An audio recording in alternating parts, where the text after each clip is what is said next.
In this video, you're going to convert a simple form like this one to a flexible form like this one.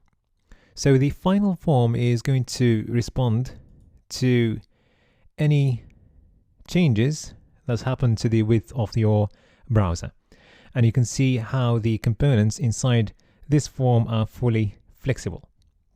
So for example, the comments will show on the right hand side on a big screen, while if you reduce the width, they will show at the bottom of that section.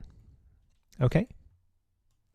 Also, you can see that the submit button is actually sticking to the bottom of the screen all the time. And that's something you can do very easily using Flexbox. So let's go ahead and build this beautiful layout using Flexbox. To start, you can download the starting source code, which is going to be attached to this lecture. And then you can start making changes to that code to reach the final layout. So let's understand how this layout works. So if I reduce the width of the browser, I can see that changes are going to start happening inside that container, since the comments go below this section. So it looks like these elements are inside one Flexbox, because changes that happen to them exclude any changes happening to the submit button. So what I'm going to do, I'm going to create one div where I'm going to place all these elements, and another div where I'm going to place that submit button inside the form. And then you'll see how to make that submit button stick to the bottom of the browser all the time. So let's go to our HTML file and start making changes. So to make things easy, what I'm going to do, I'm going to build the layout from scratch. Then I'm going to place the different elements inside the right sections. So this means that I'm going to comment the content inside the form, and then I'm going to place new items inside the form. So the idea is to make the form itself a Flexbox. And then this section will go inside the Flexbox as a flex item. And the same thing will happen to the submit button, which will go inside a flex item as well. So let's go ahead and do this. Now, before going any further, I'm going to set the width of the viewports to the device width, since we are building a responsive layout here. So I'm going to do that by adding a meta element, which is going to be a viewport. And I'm going to set its content to width equal to the device width. And also I'm going to set the initial scale to 1. All right. Now I'm going to need to create a CSS file where I'm going to place all the styling. I'm going to link the HTML file to the CSS file by adding a link element, which is going to have a relationship of style sheets. So the type is a text /CSS, and the location of our file is styling.css. Okay, perfect. So for now, I'm going to create a couple of divs. So one div with a class container, for example, and another one with a class submit. So inside the container, you're going to have those elements, including the comments, and we'll see how to lay them out later on. And then inside the submit div, we're going to place the submit button. Okay, so for now, let's just give these divs a background color so that we can see them clearly on our web page. So let's select the container and give it a background color, green yellow, for example. And then let's select the submit div and give it a background color of dark red, for example. Okay, so at the moment we don't see anything because our divs don't have any dimensions, they're empty. So I'm going to add some content there. So let's add a letter inside each div, A and B, and now we can see our divs there. Now we want to make these divs flexible inside a Flexbox. So they're going to be flex items inside a Flexbox. So the Flexbox is going to be the form itself. So we will need to go to the form and set its display property to flex. So now we've got a Flexbox and flex items inside it. Now later on, to make things easy when dealing with dimensions, we will need to set the box sizing property of all elements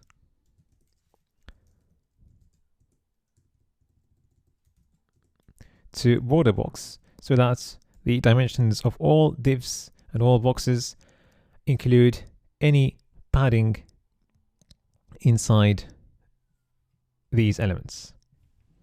Also, I'm going to remove any margins or paddings that may be there for the body and the HTML components. So I'm going to set the margin to 0 and the padding to 0 as well.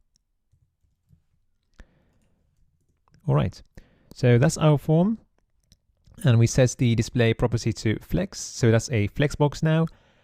Now, if you look at the final layout, you can see that the direction of the Flexbox is going to be a column here, because we've got that section at the top and the submit button at the bottom. So I'm going to set the flex direction to column. And here we go. That's the change that we get, since elements are going to be stacked one on top of the other if you set the flex direction to column. All right. Now, if you look at the final layout, you will see that the form itself always occupies the full height of the web page. And to do this, we're going to need to set the height property to the full height of the web page. So to do this, we're going to use the vertical height unit. So if you set that to 100, it means that you're going to be taking the full height of the web page. Okay. If you set that to 50, then you're going to be taking half the height of the web page. So you can't see it very clear here because we don't have enough content. But for now, let's just set that to 100 and then move to the next steps.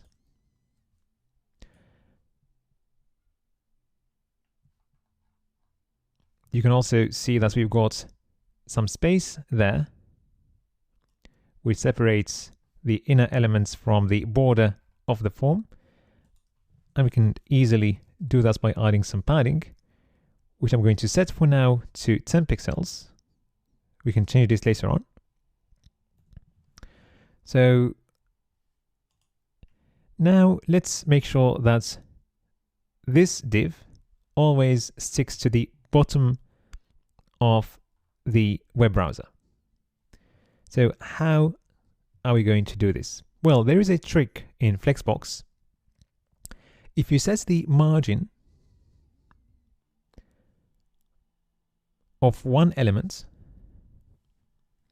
to auto, and you need to set that into one direction. So for example, if you set the margin of this div, margin top, to auto, then any space that is before that element is going to be fully occupied by that margin, as if there is a flex item before B, or an empty flex item before this div B.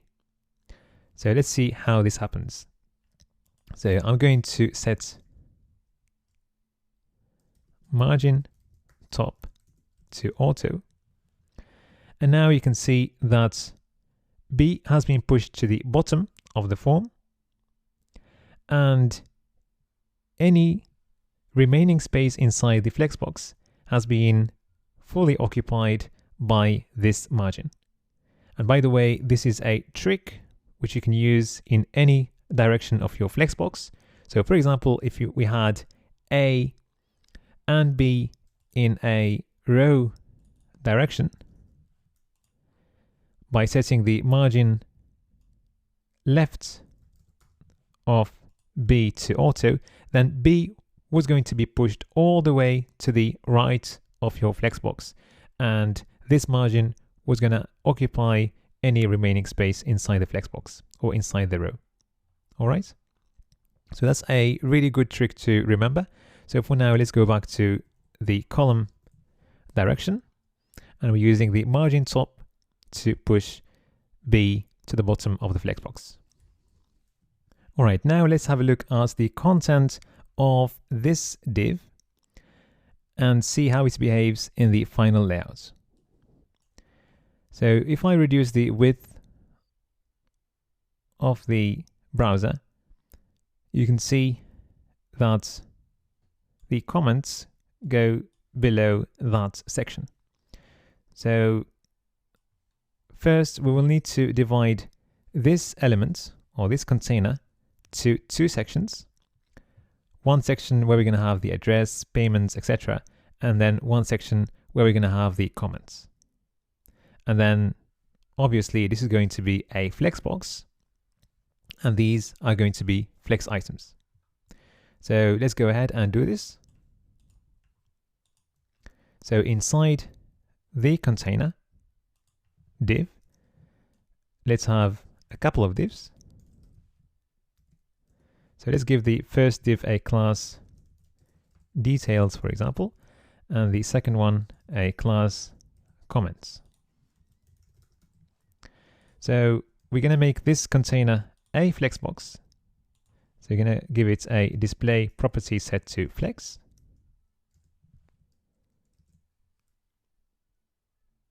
So the direction is the row direction, which is the default one, so we don't need to set it. But if you want to, you can do that just for clarity. So flex direction row. And let's add some content inside these divs. So A, A1, and A2, for example.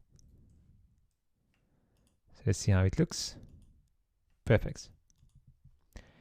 Now let's add some background color to each of these divs. So let's remove the background color of the container, and then go to those divs.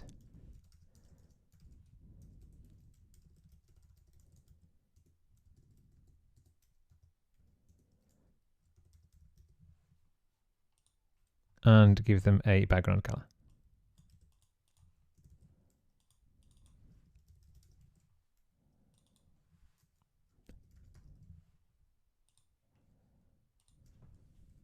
All right, now let's see how we're going to control the size of these two divs. So if I look at the layouts in a big screen, I can see that these elements actually occupy the full width of the container. And once I reduce the width,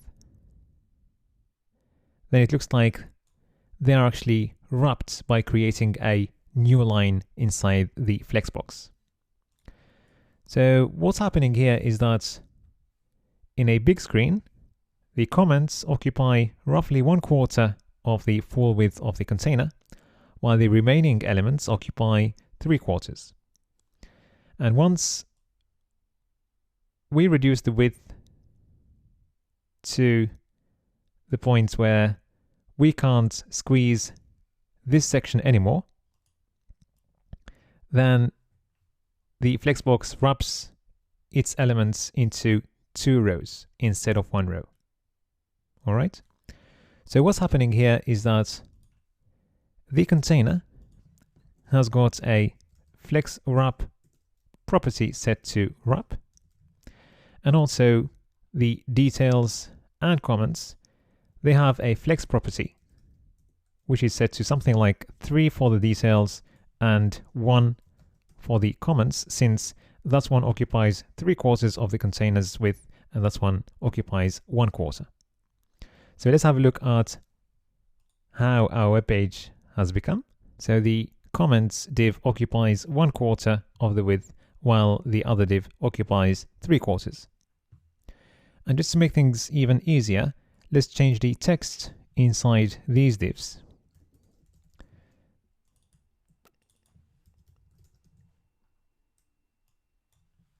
To something like this, so that we can see what they refer to in the final layout. Now, if I reduce the width of the container, we don't have a new line because the content is too small anyway. So let's add more content and see what happens.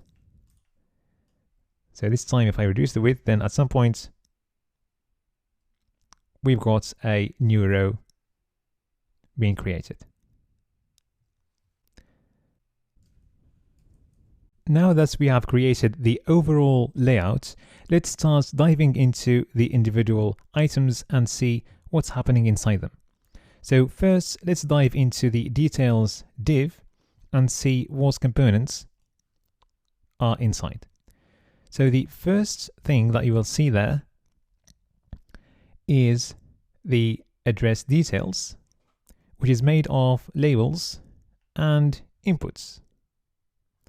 And if I reduce the width of the screen, you can always see that this is actually distributed in the following way. This section takes 1/4 of the width,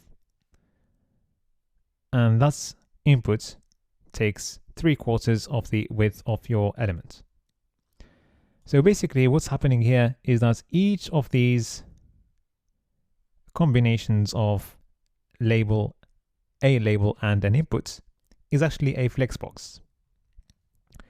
And inside this Flexbox, the first flex item occupies 1/4 of the width of the row inside the Flexbox, and the text is actually pushed to the right of that flex item. And the same thing is happening with the next one and the next one. So what we're going to do, we're going to create a div, and inside this div, we're going to have a few divs. Each div is going to be a Flexbox, and we will distribute the width of that Flexbox between the label and the input. And that's what we're going to do in the next video.